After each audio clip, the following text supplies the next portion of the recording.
Saya harus mengatakan bahwa Bai Linglong juga cantik, terutama rambut peraknya, yang membuatnya seperti peri berkabut dan sulit untuk mengucapkan kata-kata kotor. Dalam menghadapi cahaya hitam yang datang, dahi Bai Linglong yang putih tanpa cacat seperti permata sedikit berkerut. Kekuatan seperti ini ditakuti oleh makhluk dari semua ras, seperti Bai Linglong tidak terkecuali. Bai Wuji tercengang saat melihat ini, tapi kemudian dia berkata dengan ringan, "Linglong, ingat, inilah kekuatan kita yang sebenarnya. Mereka hanyalah pengkhianat dari klan Bais." Bai Linglong sedikit bingung dengan kekuatan yang terkandung dalam kegelapan, tetapi di bawah instruksi Bai Wuji, dia akhirnya mengangguk dan mencatat, dan mata yang menatap Qin Yichen penuh dengan ketidakpedulian. Pengkhianat ini membuat Bai Guanxing mengatupkan giginya. Namun, Bai Wuji menggendong tangannya di punggungnya. Selain mendambakan roda surga, ia hanya meremehkan semua yang ada. Baginya, tampaknya selama dia memutuskan untuk menyerang, posisi patriark sudah menjadi miliknya. Lagi pula, ketika datang ke pertarungan antara wakil kepala dan kepala, berapa banyak trik yang bisa dilakukan Bai Shouqiong di depannya. Adapun kompetisi tingkat menengah yang lebih tua, manakah dari sampah keras kepala di sekitar Bai Shouqiong yang bisa sampai ke meja? Bagaimana dengan perjuangan generasi muda? Hanya satu Bai Linglong yang bisa membuat Bai Wuji mengamankan tiket kemenangan. Dia tidak bisa terlalu memahami kekuatan Bai Linglong. Bahkan dapat dikatakan bahwa dengan ajarannya, ditambah Bai Linglong pada awalnya adalah putri kebanggaan dari klan Bais, reinkarnasi dari alam kaisar jelas bukan lawan. Namun, setelah sebatang dupa, perilaku 7 wakil kepala keluarga membuat Bai Guanxing merasa tidak tahu malu lagi. Kamu, pertempuran untuk patriark. Setiap baris seharusnya tidak adil dan adil. Bukankah angkanya harus sama? Tanda seru. Melihat sekeliling, ada 10 anak muda yang dipilih oleh 7 wakil kepala keluarga. Dan Bai Guanxing melihat mereka lagi, kecuali mereka bertiga, Qin Yichen, Feng Jiuman, Putri Wenxing, dan Kong Wu. Hanya ada 7 orang. Namun, dalam menghadapi kebencian Bai Guanxing, Bai Chang tersenyum. Tentu saja perselisihan patriarki harus adil. Anda juga dapat memilih 3 lagi. Tangan Bai Chang melingkari dadanya, penuh kebanggaan. Dia tidak mengatakan bahwa itu tidak adil.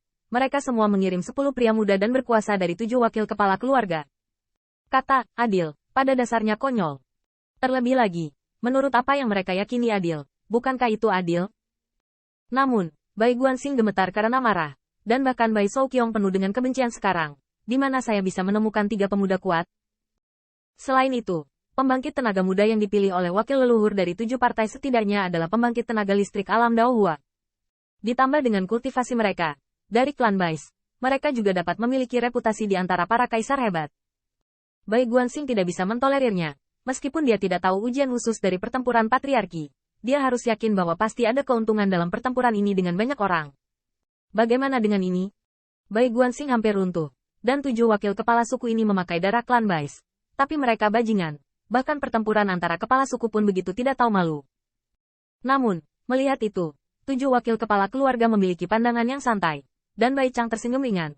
Patriark, maka kamu harus merenungkan masalahmu sendiri.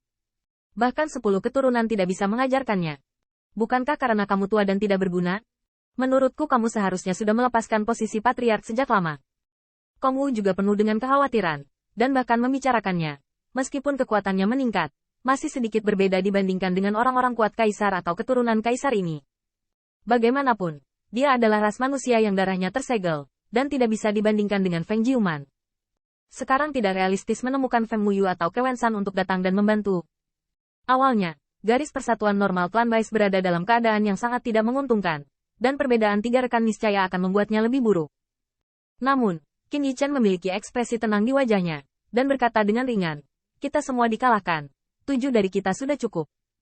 Ketika kata-kata itu selesai, kemarahan Xie Feiling segera terlihat, tetapi Qin Yichen mengabaikannya, hanya mata seperti pisau yang menatap Bai Linglong. Di matanya, sepertinya hanya wanita yang dikenal sebagai jenius pertama dari klan Bais yang bisa membuatnya menyalakan semangat perang. Melihat Bai Chang lagi, meskipun kesombongan Qin Yichen membuatnya sangat marah, dia takut akan pertobatan dari kata-kata mantan mencari kematian sendirian, dan dia dengan cepat berkata, Nak, ini yang kamu katakan. Kamu suka menjadi pahlawan, kalau begitu biarkan Anda berpura-pura. Tanda seru. Kalian. Rambut perak Bai Shouqiong berkibar dan bergetar, dan Bai Guanxing memandang Qin Yichen dengan ketidakberdayaan.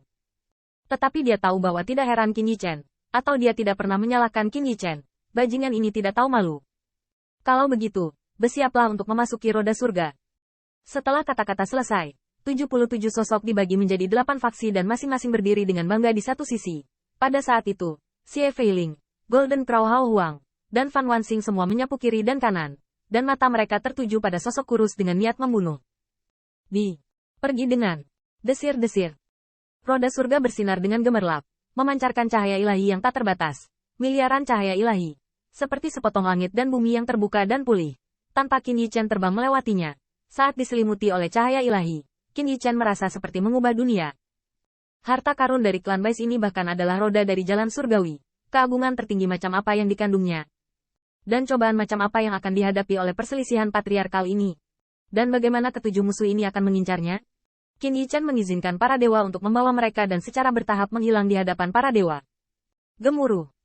Roda jalan surga berputar sampai Qin Yichen sadar kembali.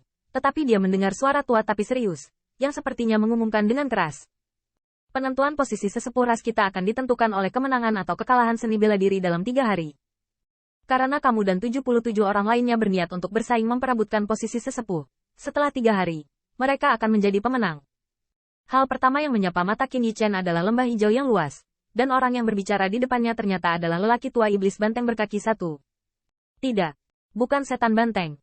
Di satu kaki, lelaki tua dewa sapi juga memiliki kulit pucat dan rambut biru, dan garis-garis di kulitnya seperti petir dan kilat, raungan yang tumpul dan rendah barusan seperti petir. Ini, klan Kuai Niu. Qin Yichen menatap klan Kuai Niu tua di depannya dan tidak bisa menahan tertegun Kuai Niu. Dia sangat terkesan. Itu adalah perlombaan yang membuat persahabatan yang erat dengan dua kaisarian dan Huang legenda mengatakan bahwa ketika dua kaisarian dan Huang bertarung dengan Ciyu, suku Kuai Niu juga sangat membantu. Namun pada akhirnya, Kuai Niu dan Neng sezamannya tewas dalam pertempuran. Namun saat sekarat, Huang di Xuan Yuan menjadikan daging dan kulitnya menjadi drum Kuai Niu. Drum Kuai Niu dimainkan, dan ketika dipukul, itu menarik 9 hari Lei Ming dan menghancurkan pasukan Jiuli. Namun, suku Kuai Niu hari ini tampaknya berada di luar jalur, dan rumor tentang ras ini semakin banyak dikatakan, dan mereka tampaknya telah ditekan karena bencana.